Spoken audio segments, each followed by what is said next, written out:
بسم اللہ الرحمن الرحیم۔ یہودیوں کی طرف سے یرغمالیوں کا مطالبہ کرنے سے نعیم بن مسعود کی باتوں کی تصدیق ہوتی تھی، لہذا ابو سفیان اور اس کے سرداروں کا ماتھا ٹھنکا اور وہ یہ سوچنے پر مجبور ہو گئے کہ بلا شبہ مدینے کے یہودی مسلمانوں کے ساتھ متحد ہو چکے ہیں۔ اسی لیے ضمانت کے بہانے قریش کے سرداروں کو مسلمانوں کے حوالے کر کے مروانا چاہتے ہیں۔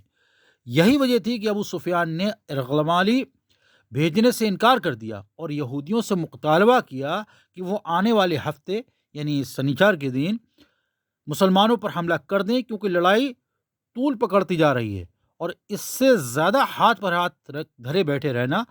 خلاف مصلحت ہوگا۔ ابو سفیان نے پرزور سفارش کی کہ اب اور زیادہ دیر کی گنجائش نہیں اور تم لوگ ہفتے کے دن مسلمانوں پر حلہ بول دو، ہم بھی سامنے سے دباؤ ڈالیں گے اور بھاری نقصان کی پرواہ کیے بغیر شہر میں داخل ہونے کی کوشش کریں گے۔ لیکن یہودیوں نے جواب دیا کہ ہم ہفتے کے دن لڑائی نہیں کرتے، کیونکہ ہمارا ایمان ہے کہ اگر کوئی یہودی ہفتے کے دن لڑائی میں حصہ لے تو اس سے نہ صرف اس دنیا میں بدبختی اور نحوست کا سامنا کرنا پڑے گا بلکہ اس کی آخرت بھی برباد ہو جائے گی، لہٰذا ہمیں ہفتے کے دن لڑائی سے معذور سمجھو۔ یہ جواب ملنے کے بعد ابو سفیان کو نعیم بن مسعود کی باتیں یاد آ گئیں اور اس کا شک یقین میں تبدیل ہو گیا کہ یہودی اسے فریب دے کر مسلمانوں کے جال میں پھانسنا چاہتے ہیں۔ یہی وجہ تھی کہ بنو قریظہ اور قریش کے درمیان بدگمانی اور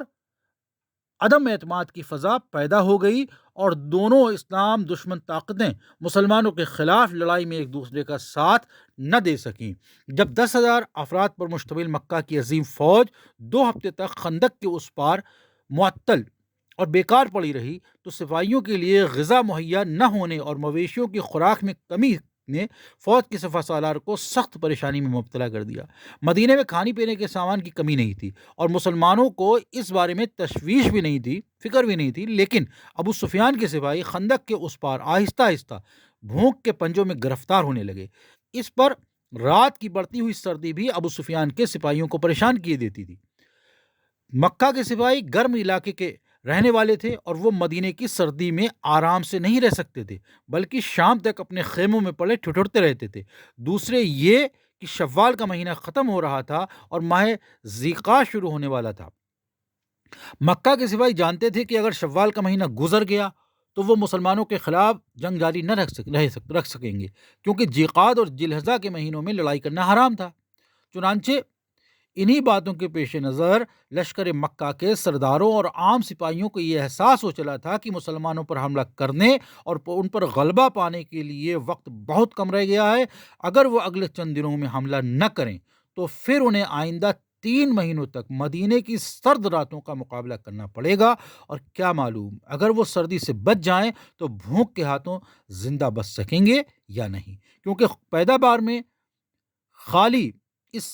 سے خالی اس علاقے میں 10,000 افراد کے لیے ضرورت کا سامان مہیا کرانا ممکن نہ تھا، مگر یہ کہ دور دراز کے علاقوں سے خوراک مہیا کی جائے۔